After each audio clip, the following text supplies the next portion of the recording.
Assalamualaikum warahmatullahi wabarakatuh. Halo teman-teman semua, apa kabar semuanya? Semoga kita semua selalu diberikan kesehatan oleh Allah Subhanahu wa Ta'ala dan selalu diberikan semangat lebih dalam belajar. Nah, teman-teman, sebelum kita mulai kegiatan pada hari ini, alangkah baiknya kita berdoa menurut agama dan kepercayaan kita masing-masing. Berdoa dimulai.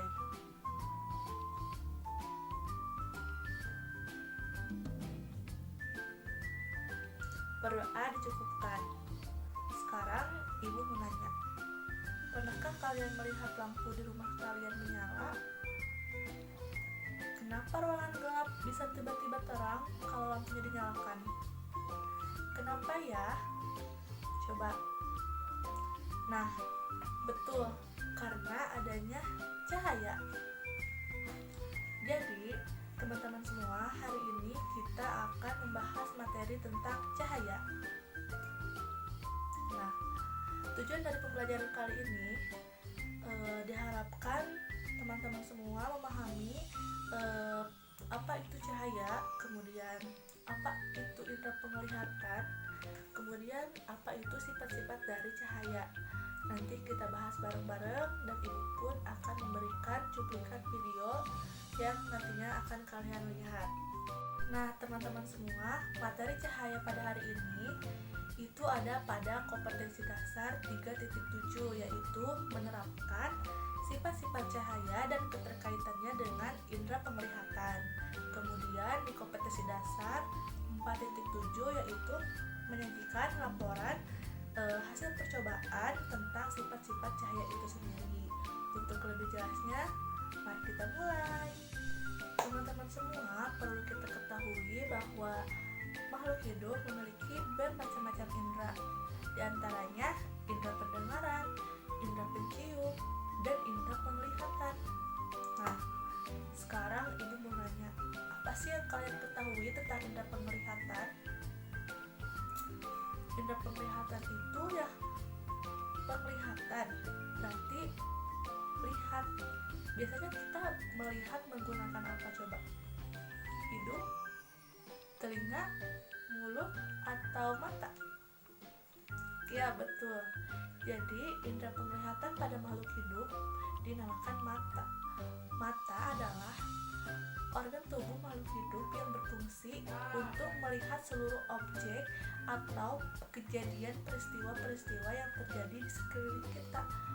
Dengan adanya mata, kita bisa tahu hal apa saja yang terjadi pada kehidupan kita, sekeliling kita. Seperti itu. Nah, sekarang kita cari tahu bagian-bagian dari mata kita. Apa saja sih bagian-bagian yang terdapat pada mata kita?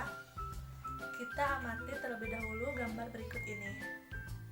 Dari gambar tersebut, kita jadi bisa lihat apa saja sih bagian-bagian dari mata kita.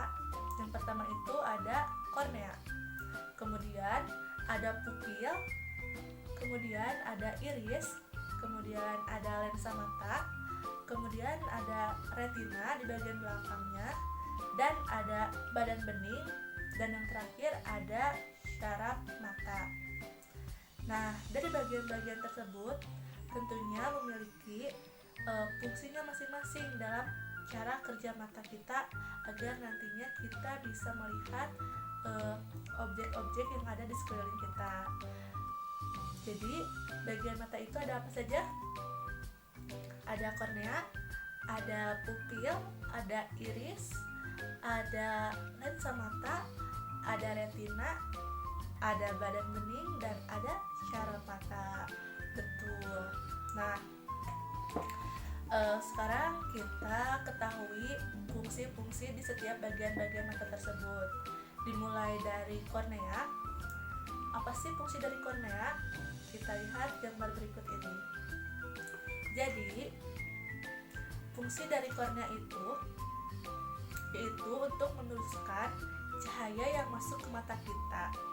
Nah, di sini kornea sifatnya itu bening karena tidak memiliki pembuluh darah. Seperti itu. Jadi kornea itu sifatnya bening karena memiliki selaput darah dan fungsinya sebagai penerus cahaya ke mata kita. Nah, dilanjut yang kedua ada iris. Di sini iris disebut juga sebagai selaput pelangi. Kenapa? Karena di sini iris itu kaya akan pembuluh darah yang fungsinya itu sebagai pemberi warna pada mata kita. Jadi kita bisa melihat warna-warna itu karena apa? Karena iris. Iris di sini disebut juga sebagai selaput pelangi, yang dimana selembaran otot yang berada di belakang kornea, seperti itu. Jadi iris itu sebagai pemberi warna pada mata kita. Nah, dilanjut dari iris dan pupil itu bekerja sama untuk meneruskan mengatur banyaknya cahaya yang masuk ke mata kita. Nah, pada saat kita melihat hal-hal yang terang, di sini otot iris mengerut sehingga pupil menjadi mengecil. Kemudian kebalikannya, jika mata kita melihat yang redup-redup, yang gelap, nah otot iris itu akan rileks sehingga pupil akan melebar. Jadi pupil itu adalah celah bundar yang berada di tengah-tengah iris, seperti itu. Jadi pupil itu dan iris berfungsi untuk mengatur banyaknya cahaya yang masuk ke mata kita. Kemudian bagian mata yang selanjutnya di sini ada lensa. Nah, lensa berada tepat di belakang pupil dan iris. Di sini lensa berfungsi untuk memfokuskan dan meneruskan cahaya yang masuk ke retina. Nah, di sini lensa memiliki daya akomodasi yang mampu mencembung dan memipih untuk memfokuskan jatuhnya cahaya yang masuk ke retina. Selanjutnya, nah sebelum ke retina ada badan bening. Nah, tadi badan bening itu berada di belakang lensa dan sebelum retina. Badan bening itu untuk meneruskan cahaya yang nantinya akan dilihat oleh retina. Nah, retina disebut juga sebagai selaput jala. Retina di sini disebut sebagai selaput jala, terletak di bagian paling belakang mata kita. Nah, fungsinya sebagai untuk menangkap gambar yang dibawa oleh cahaya. Nah, itu adalah fungsi dari retina. Retina berfungsi sebagai penangkap gambar yang dibawa oleh cahaya ke mata kita. Kemudian, yang paling belakang ada syaraf mata. Di sini syaraf mata berfungsi untuk meneruskan rangsangan cahaya ke syaraf pusat di otak kita sehingga kita dapat melihat objek-objek yang berada di sekeliling kita. Nah, kemudian otak nantinya memproses bayangan tersebut, apa yang kita lihat. Nah, sehingga di sini kemampuan mata setiap orang itu berbeda-beda. Ada yang bisa untuk tergantung kepekaan pada mata setiap orangnya. Dapat dipahami? Alhamdulillah. Nah, setelah kita menyimak penjelasan mengenai bagian-bagian mata serta fungsi dari bagian-bagian mata tersebut, kita dapat tarik kesimpulan bagaimana cara kerja mata kita. Yang pertama itu cahaya masuk melalui pupil, kemudian dari pupil diteruskan ke lensa dan lensa meneruskan cahaya. Terus bayangan yang cahaya teruskan dari lensa itu jatuh di retina. Nah, dari situ saraf menerima cahaya yang masuk dari retina kemudian diteruskan ke otak kita. Nah teman-teman, setelah kita tadi mempelajari konsep dari indera penglihatan serta bagian-bagian dari indera penglihatan, kemudian ada fungsi dari masing-masing indera penglihatan tersebut. Sekarang kita masuk ke konsep cahaya dan sifat-sifat cahaya. Nah, kita bahas satu persatu dari definisi cahaya itu sendiri. Ada yang tahu apa itu cahaya? Cahaya yang terang itu kan, Bu? Iya, betul. Nah, cahaya merupakan gelombang elektromagnetik yang dimana cahaya ini tidak membutuhkan medium sebagai media perantaranya. Itu definisi dari cahaya. Nah, kemudian masuk ke sifat-sifat cahaya. Ada apa saja sih sifat-sifat cahaya itu? Sifat-sifat cahaya ada banyak sekali. Di antaranya yang akan kita pelajari pada kesempatan kali ini itu ada 4 sifat cahaya. Ada sifat cahaya dapat merambat lurus, kemudian sifat cahaya menembus benda bening, kemudian sifat cahaya dapat dibiaskan, dan yang terakhir sifat cahaya dapat dipantulkan. Nah teman-teman, setelah kita mengetahui definisi dari cahaya itu sendiri, sekarang kita masuk ke sifat-sifat cahaya. Sekarang kita bahas satu persatu terlebih dahulu definisi dari sifat-sifat cahaya, kemudian nanti di akhir Ibu akan berikan cuplikan video mengenai pembuktian dari setiap sifat-sifat cahaya tersebut. Nah, yang pertama di sini ada sifat cahaya merambat lurus. Nah, kenapa cahaya merambat lurus? Coba kalian amati cahaya matahari di siang hari yang berada di tengah-tengah, posisinya di tengah-tengah, kemudian menyorotkan sinar cahayanya ke bumi. Itu kira-kira cahayanya bengkok-bengkok atau lurus? Nah, lurus kan? Begitu peristiwa tersebut menunjukkan bahwa sifat cahaya dapat merambat lurus. Nah, sifat cahaya yang kedua yaitu sifat cahaya dapat dibiaskan. Sifat cahaya dapat dibiaskan disebut juga sebagai sifat cahaya dapat dibelokkan. Nah, peristiwa ini terjadi karena pembelokan arah dari rambat cahaya karena adanya perbedaan zat yang memiliki kerapatan yang berbeda. Nanti kita lihat percobaan untuk membuktikan sifat cahaya dapat dibiaskan di akhir. Nah, dari zat dengan kerapatan yang kurang menuju ke kerapatan yang tinggi menyebabkan sifat cahaya menjadi berubah. Nah, sifat cahaya yang ketiga yaitu sifat cahaya dapat menembus benda bening. Benda bening merupakan benda yang dapat ditembus oleh cahaya. Contohnya yaitu rumah kaca kita. Nah, pada pagi hari sinar matahari akan masuk ke dalam rumah kita melalui jendela rumah kita. Itu membuktikan bahwa sifat cahaya dapat menembus benda bening. Dari luar, cahaya masuk ke dalam tanpa melalui media perantara, dan cahaya tersebut menembus benda bening yaitu kaca. Nah, sifat cahaya yang terakhir yaitu sifat cahaya dapat dipantulkan. Pemantulan terjadi ketika benda yang kita arahkan oleh cahaya itu akan memantulkan kembali cahaya yang telah kita sorotkan ke benda tersebut. Contohnya seperti misalkan kita ada cermin dan ada cahaya yang dari senter misalkan disorotkan ke cermin tersebut. Nah, dari cermin tersebut kita arahkan, kemudian nanti cahaya yang disorotkan dari senter akan kembali ke arah pemantulan semula, seperti itu. Nah, untuk lebih jelasnya nanti kita simak video cuplikan pembuktian tentang sifat-sifat cahaya. Dapat dipahami?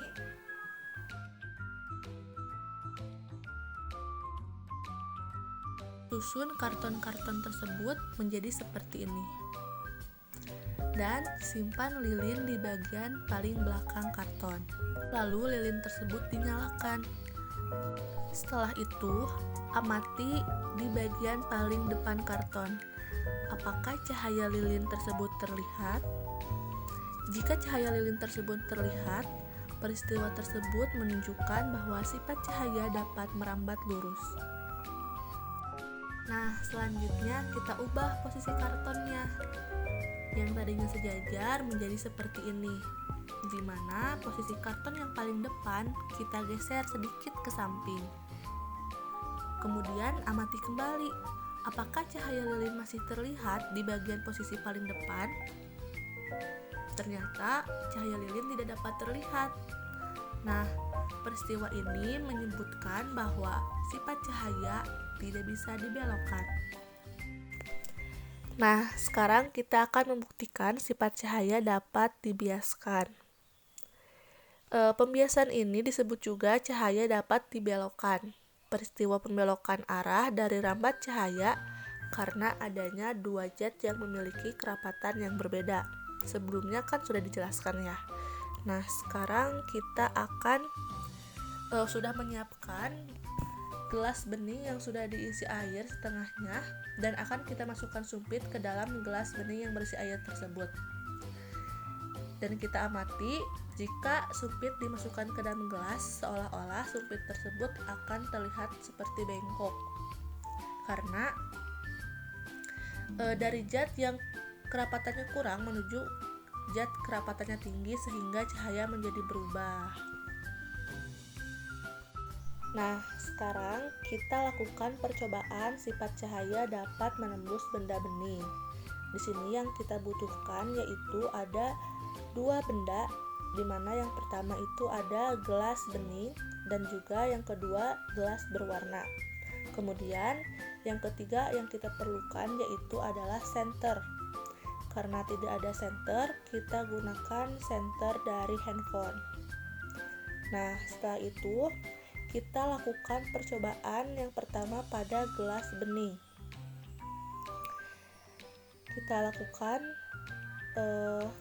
Kita sorotkan senter handphone ke gelas bening. Nah, terbukti bahwa cahaya senter dapat menembus gelas tersebut dan cahayanya sampai kepada tembok. Seperti itu. Kemudian yang kedua, kita lakukan percobaan yang sama tetapi kepada gelas yang berwarna. Kita arahkan senter HP ke gelas berwarna tersebut. Nah, di sini cahaya tidak tembus dan tidak sampai ke tembok. Itu artinya cahaya hanya bisa menembus benda bening. Kita lakukan percobaan ke keduanya dan kita bandingkan.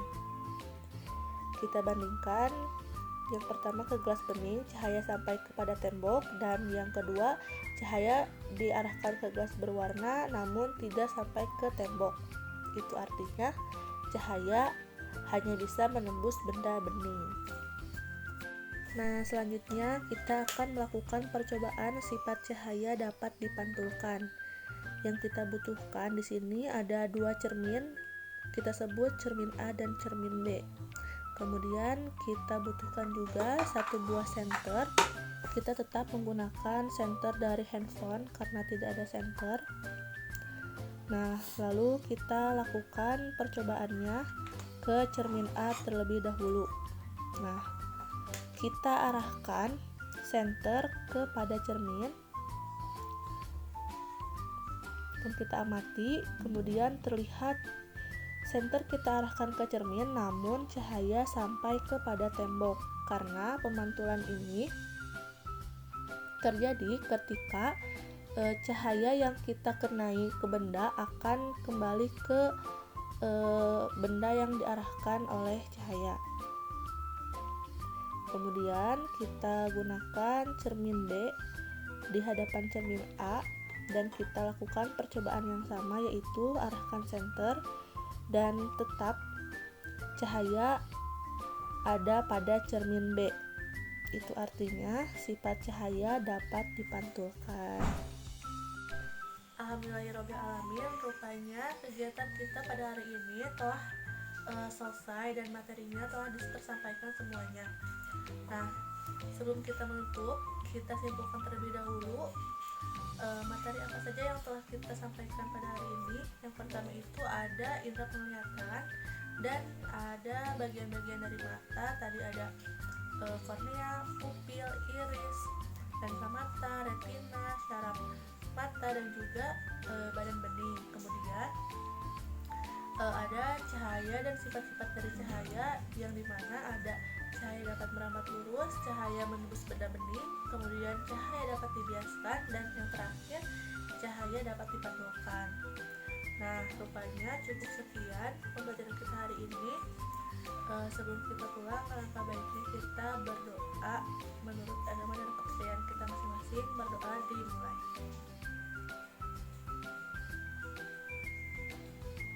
Berdoa dicukupkan. Terima kasih atas perhatiannya. Wassalamualaikum warahmatullahi wabarakatuh.